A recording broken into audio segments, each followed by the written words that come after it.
Now we begin with the new information from Davenport city leaders 5 days after the apartment building collapsed into a parking lot. This morning, we are learning more about the rescue response and the possible warning signs before the collapse happened. News 8's Joe McCoy is live in Davenport with the new information. Good morning, Joe.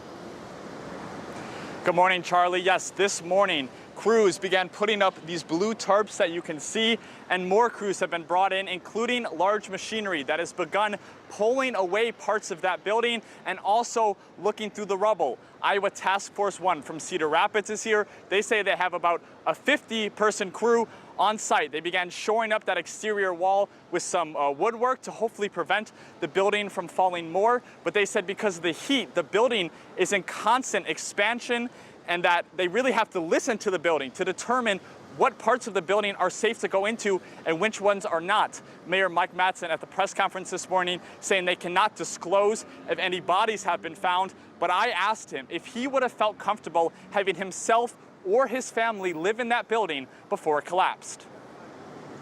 The documents that were released, have you had a chance to just look at some of the photos that were in those? Yes. Would you have felt comfortable having yourself or your family live in that building before it collapsed? I can't answer. That's not part of, I'm terribly upset and sorrowful on what happened. My head has been in a lot of places. The condition seems of concern, but I wasn't inspecting it. And all we can do is try and do the best we can. Right now, there are no more scheduled press conferences until Monday at 10 a.m. They say they will keep us updated in case something severe happens, and that they'll probably release notices either through email or they will call an emergency press conference if necessary.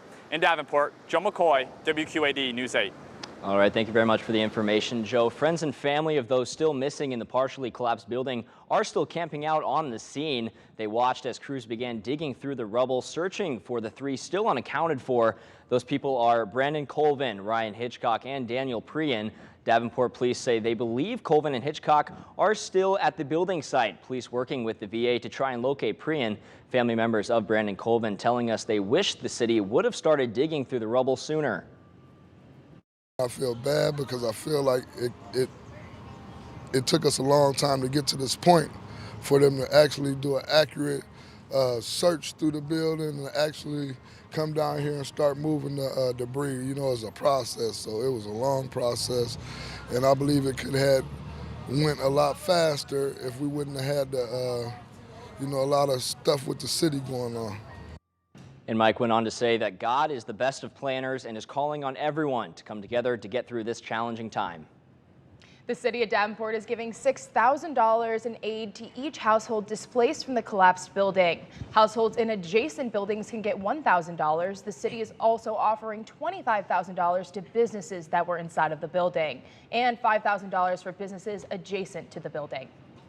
We know what the intent is, but we want to make it as flexible as possible so you can spend it on rent, clothing, food, anything you need. And City Council ratification of this next week. We're mobilizing now, anticipating that, so that maybe by later next week we'll be able to start rolling out some of the assistance.